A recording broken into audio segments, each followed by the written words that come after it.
Hello, you hardcores out there. How you doing? Russ here from Porky's Corner. Biggest gob in sport. Friday morning. 9:45. There's already 2 videos been done this morning. Early, really early this morning, about just after 6 o'clock. They're uploading, they take ages off at camera. So there'll be 3 going out today, plus a Zoom with Luke. He's making his debut. Probably a couple later on tonight.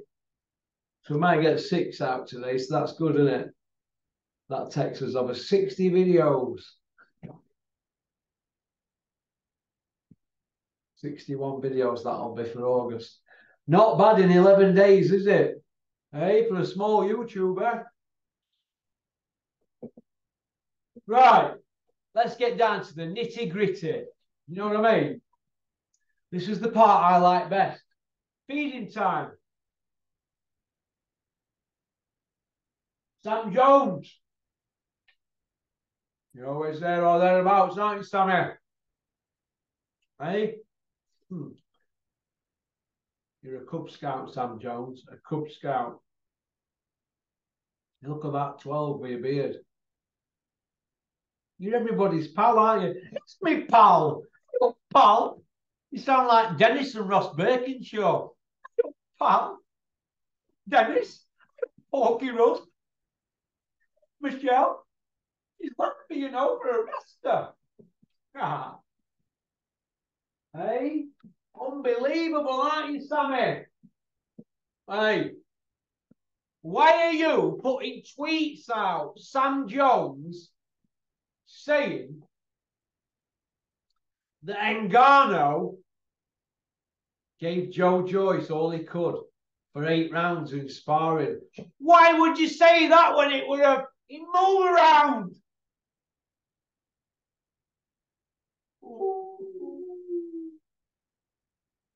Sam, what's happened to you?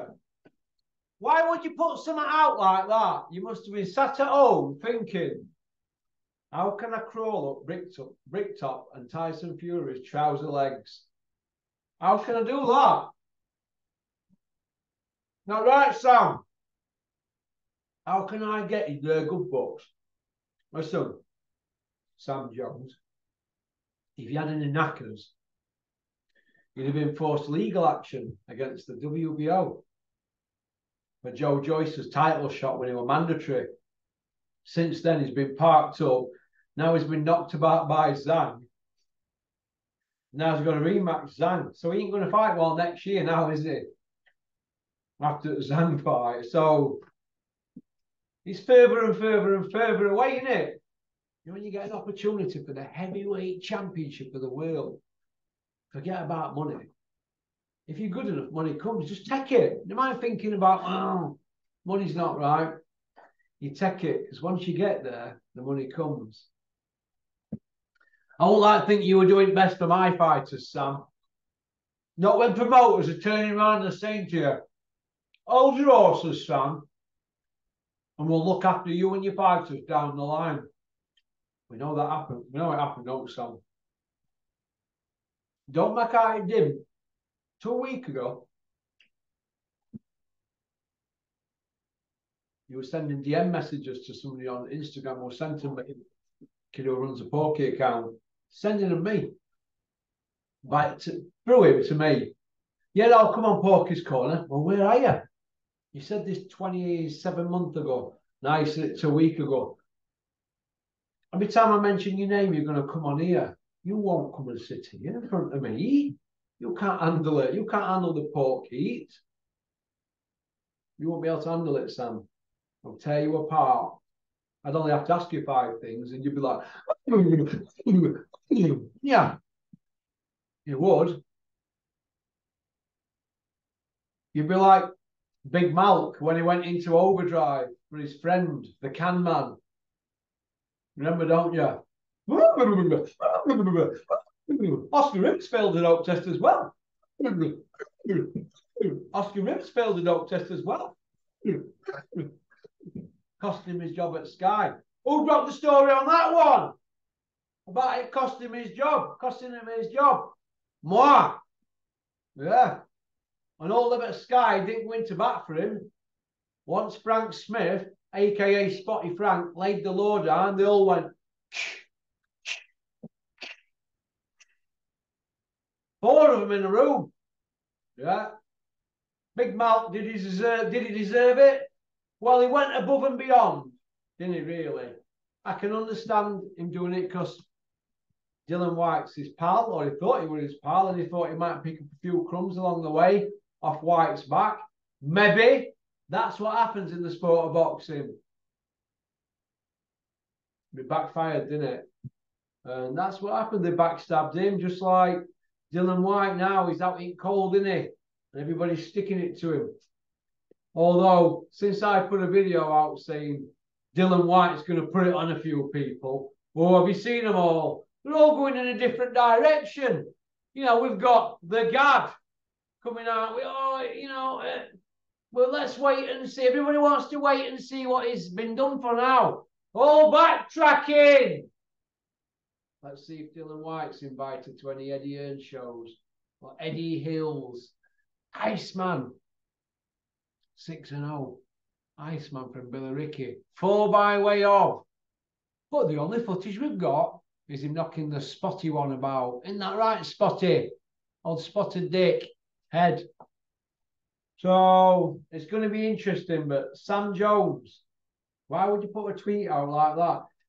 Because all it does, things get added to it. And before you know where you are, you've got Bricktop in an interview, wiping the floor with Simon Jordan, who's putting questions to him about Ngannou. And it's give Bricktop ammunition to fire. Well, that's why you did it, didn't you, Sam? Because you're that type of guy. Bricktop would have been looking at that thinking, God, I've got Simon Jordan on today. He's going to rinse me yet again about Fury and Ngannou. And only thing Simon can go into bat with is Ngannou's never had a boxing match, which is correct, isn't it? But Frank's there saying it's an event and he's topping his combat sport and Tyson's topping his combat sport. They're both heavyweight champions colliding. And then you come out where you gave Joe Joyce all he could for 8 rounds. Sam, let me just say this to you. You remember this, if you were there. Joe Joyce sparred Tyson Fury when Tyson was, hang on, because I've got it on my phone. They sent me it last night.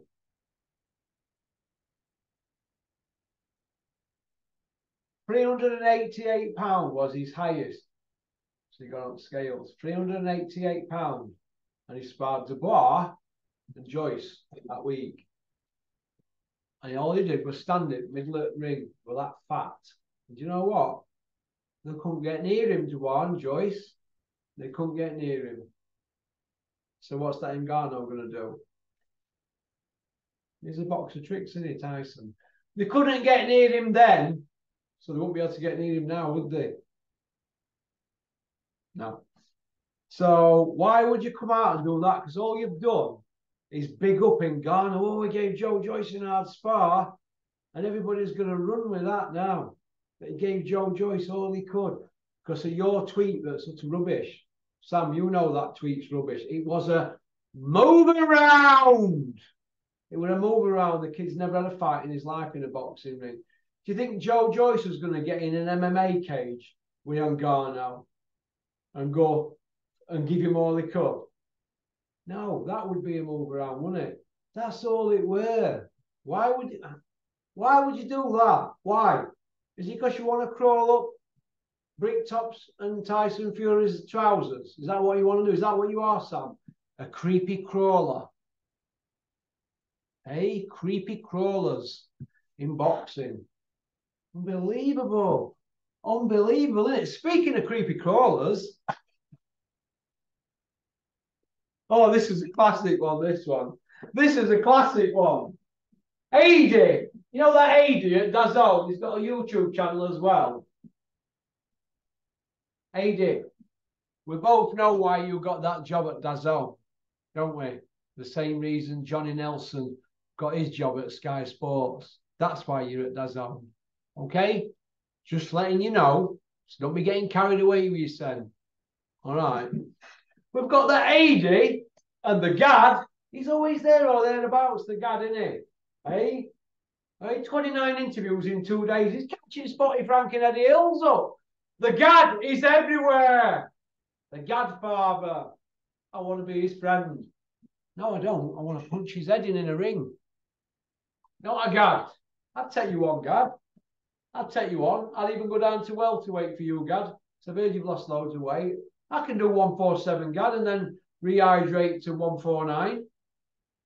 150 if I want. I'll take you on, Gad. Anyway, the Gad, in his wisdom, has decided to start running around telling the chosen few and doing interviews that Eddie Hills has saved the day on Matchroom. And what a great guy he is, because he's not on pay-per-view. And Anthony Joshua is taking a big hit on his purse. How amazing is it? Gad, you've got some licking to do now, haven't you? Because after all that licking that you did around Tyson Fury and his dad, Big John Fury from Fury Power, all that licking you did, well, you've now got to cross the street, haven't you, and work with a Matchroom lot. So you've got to get that tongue back out, haven't you? Eddie Hills, save the show. Of course they're going to save the show. Do you think they're going to put Robert Hilarious on pay-per-view? No. They're all still going to earn, but they're not going to earn as much. But they're still going to earn, and they're going to preserve Joshua. If Joshua fights Dillian Whyte, without that drug test that Dylan failed, if he'd have fought Dillian Whyte, it would have been a 60-40. Speaking honestly, and everybody speaking as boxing people, because that's what we are. We're all boxing people, aren't we? And boxing fans as well. It would be a 60-40 in Joshua's favour. 60% of people that say Joshua wins. 40% that say Dillian Whyte wins. Pair of them couldn't do nothing with Franklin. Pair of them. Because they've both been knocked about. Joshua's been knocked about. Dillian Whyte's been knocked about. 60-40 in Joshua's favour.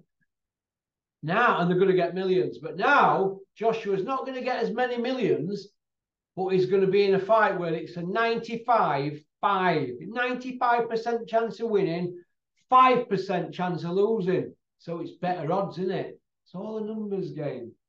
Accountants by name, accountants by nature. Barry Hearn or Bazza Epstein and Eddie Hills.